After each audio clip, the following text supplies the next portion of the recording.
Morning, afternoon, evening, wherever you are in the world. Welcome to this event. I'm Bernadette Schwerdt, the founder of the Australian School of Copywriting. And today we're looking at how you can create a portfolio that wins you copywriting work. So let's kick on. You're in the right place if you want to showcase your skills, even if you have no experience. How to make your portfolio stand out and attract high quality clients. So I know that a lot of people resist creating a portfolio for the number one reason is they haven't got any work, that chicken and the egg scenario. So I'm going to show you some techniques today on how you can actually move forward, even if you have not done any paid work or even have any work at all to speak of. And what we do know is that once you get that portfolio, it gives you a little bit of a confidence boost. It shows what you can do, and it shows yourself what you can do, and also the clients. And it's just a way of aggregating all the work that you've done so that you don't have to keep explaining yourself all the time. So a couple of truths about copywriting portfolios. And having just said what I said, you actually don't need one to find work. So what I don't want is for you to think, oh, I can't possibly find work until I've got a portfolio. Because the reality is most SMEs, like small, medium enterprises, will take you at face value and want to work with you because of who you are, not what you can do. Most won't even know to ask to see one. And this is the truth. I've been working in this field for a long time. And when I go to networking events or social events or any opportunity where you can pitch yourself as a copywriter, once you've built that relationship and that bit of rapport with that person, it's very odd and very unusual that they ask to see something. And again, because I've mentioned they don't know to ask that, but it's not a priority for them. They're thinking, who are you? Do I like you? Do I think I can work with you? People like to work with people they like. So don't let it stop you if you haven't got one from going out there and spruiking your services, because they will truly take you at face value. And if you can say what you can do, they'll believe you until evidence is provided otherwise. And number two, if you want to work with corporate agency clients, you will need one. Okay, so that's the converse. Agencies, corporates, and freelance sites like Freelancer and Upwork, etc., will definitely want to see your work before hiring you. If you want these kinds of clients, put your portfolio together ASAP. It makes sense, doesn't it? They're working at a certain level. They don't want to be training people in the art of copywriting. They want to assume that anyone coming in can do what they need to be done. If you do want to target yourself at that little bit more of a upmarket level, and I don't mean upmarket in terms of pricing, because you actually make as much money from SMEs as you can from corporates. It's just that it's a little bit more prestigious, and also you get to work on a variety of accounts where you don't have to go and find the work. So if you want that true copywriting experience of just being given briefs, working with these agencies and clients is the way to go. The same with those freelance sites. I often get asked, should I use them, like Freelance and Upwork, etc. And it's pros and cons. I won't go into them too deeply, but there's a lot of work involved with actually sifting through all the proposals that you want to go for. And also they'll beat you down on price because it's a global platform, so everyone's competing on price. Having said that, I have had students who have had a really good client come through and they know that it's kind of cheap to start with, but the normal prices will kick in once that initial project is over. So it can be a nice sort of lead generation, the way Airtasker is for handy people or any kind of task. Once you find that painter or that tradie or that plumber, whatever it is, on that first job, the other jobs can be done at full rate. It's just a nice way to be found if you're struggling to get found. And number three, you can put any work in your portfolio, not just work you were paid for. So this is a really important point. You can showcase all your work, and showcasing your speculative work is just as useful as showing your paid work. So again, I don't want you to feel that because you haven't got paid work, you can't put a portfolio together. You absolutely can. And the speculative work is what you put in there.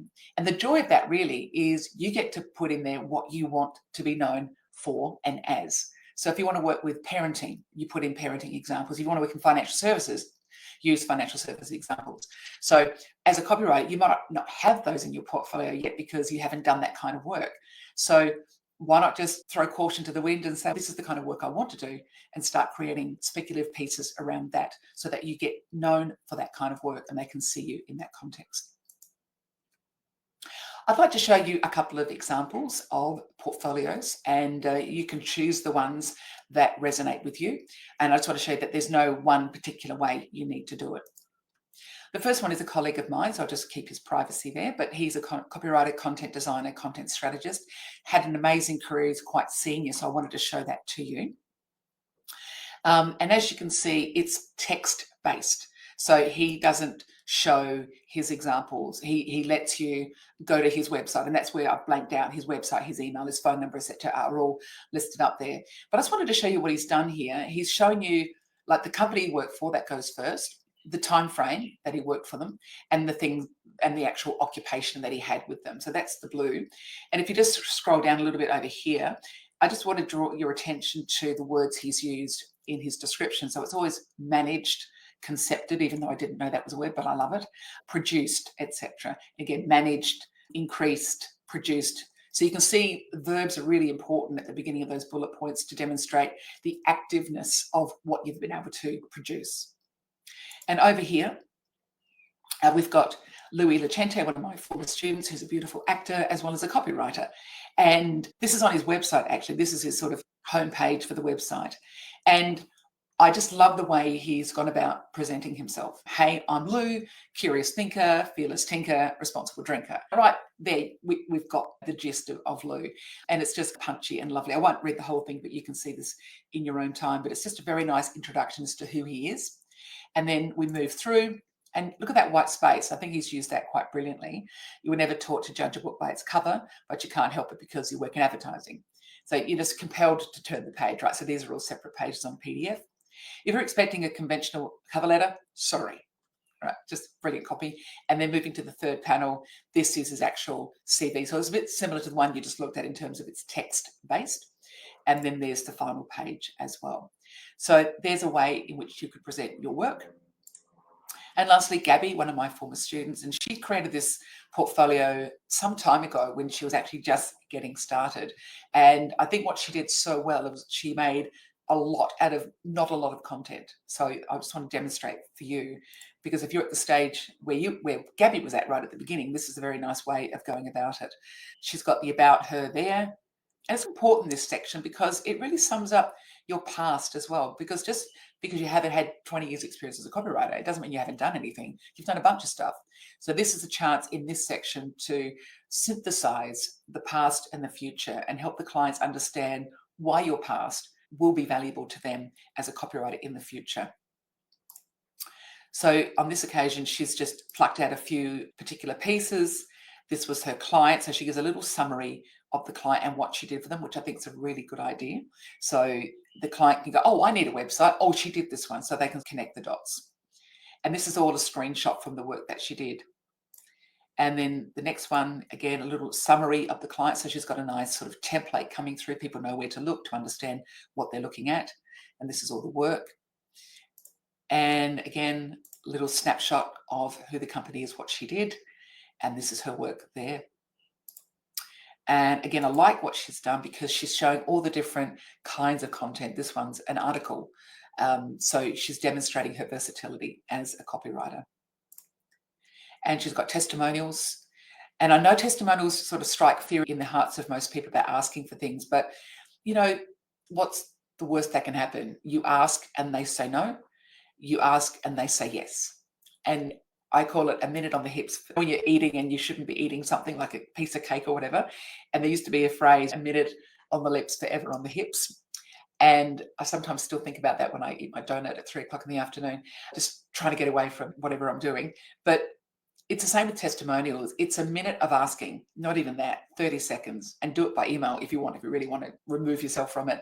But you get that testimonial forever, right? I can't stress that enough, that little moment of pain, and you get it forever.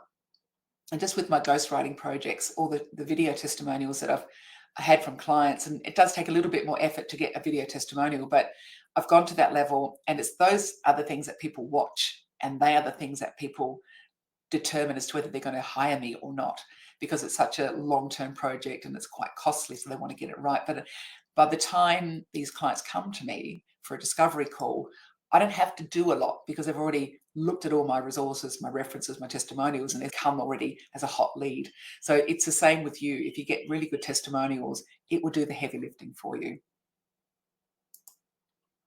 And there, are her contact details. So she's really nicely done, just a really straightforward PDF. So a couple of tips. Do it once, use it forever. As I mentioned, it's confronting to make one, but once done, you can send it around without effort. It eliminates the need for you to sell yourself all the time, and it works for you 24/7. So not only do the testimonials work for you forever, but your portfolio works for you forever in the same light, in the sense that, yes, it's confronting to put it together.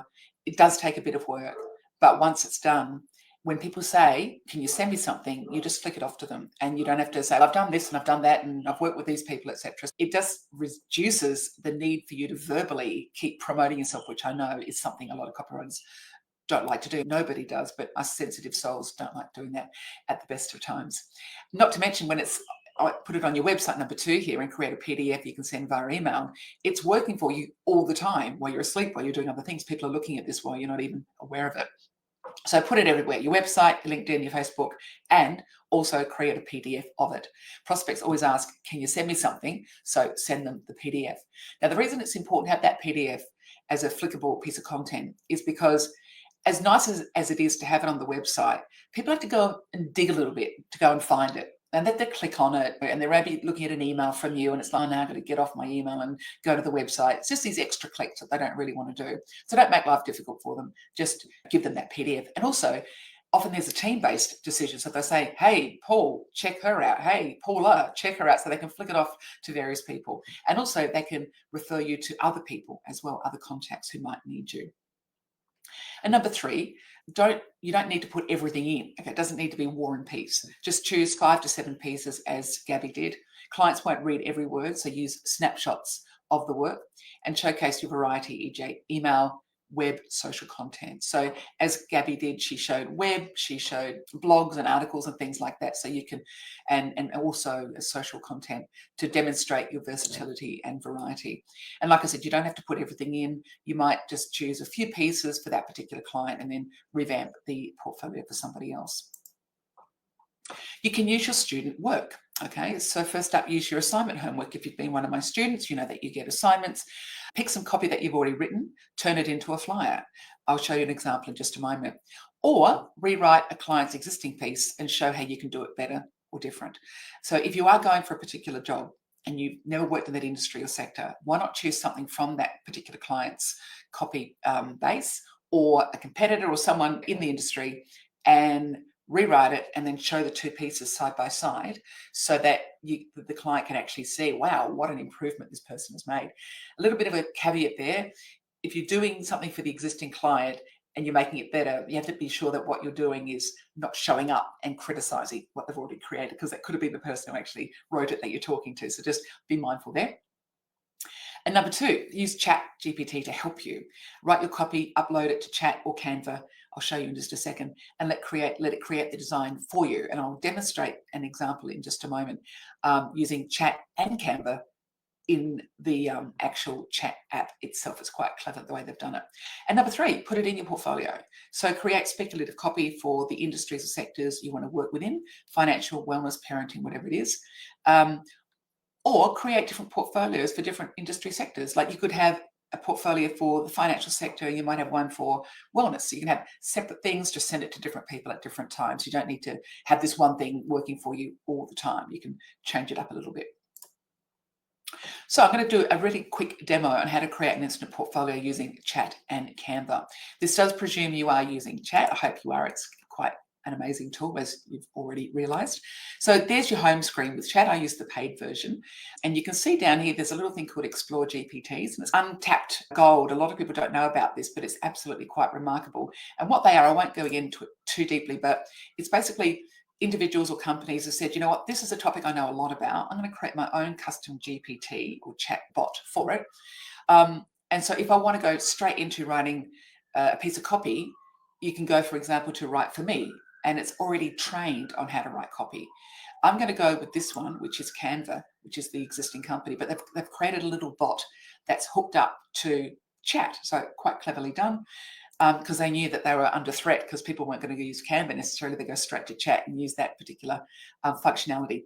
If you've done my course, you'll know that you get some assignments, and this one's about write some headlines for the hair and beauty salon. So there's 5 headlines there. This is an existing piece of content. We're going to pick number 3. You've already written the content. Why not play with it? And then we go back to chat. You put it in as a prompt. So make me a flyer I can use in my portfolio. And then I just plugged in the actual headline itself. Now, if I was doing this properly, I'd give it a bit better prompt than that. I'd give it a lot more guiding on what I want, what I don't want, what to look for, length, etc. But anyway, this is what it came out with in 10 seconds. It's not exactly word for word, which the graphic is not that fantastic with chat. They change the words up. But for something that you just want to put in your portfolio, this absolutely works fine. It's just a nice A4 flyer. You cut and paste and you've got your first piece for your portfolio. So quite amazing the way chat and Canva have now integrated through APIs. Amazing stuff. And then send it out. Okay, so don't wait for people to ask you. Why not send it out and be on the front foot? And if you've heard some of my podcasts, I did one with Sophia Ald. It's a wonderful podcast that Sophie was very generous with her information on that. She showed us how she built her business into a 6-figure consultancy. And I'm going to show you the pitch that she uses in her emails. So first up, get a little spreadsheet together so you're a little bit organized around this. You know who you're sending it to, what date, so you can follow it up. So you just need to put their name, their email, the company, the phone, and what you sent. And then it could look something like this. I admire what you're doing. And just 2 seconds before I start reading, what Sophia did was she found her targets, she did some research, warm research, and then she found out what they did really well. And then she used that as her opening line, something that she found, unique about them. And this is in the wellness sector. Hi, I couldn't help but notice that your organisation has been leading the way in publishing patient safety figures. So I've highlighted in yellow the bits that are variable. That really caught my attention. It's refreshing to see a company focus on transparency and innovation. I was wondering, do you ever work with freelance writers to help write your marketing or educational materials? I spent 25 years as a physiotherapist, and I now use my healthcare expertise to help healthcare brands create web, blog, and email content that educates their audience and drives sales. If this sounds like something worth exploring, would it make sense to find 15 minutes for a quick chat? I'd love to see if we could work together. Here's a snapshot of some work I have created. Boom, right? That last line is the one that they go, wow, this person's done it before. I can see what they've done. It gives them a little bit of ammunition to start thinking about you. So there we have it, how to create a portfolio that wins you copywriting work. Go forth, start creating, and start promoting yourself via your portfolio. Enjoy.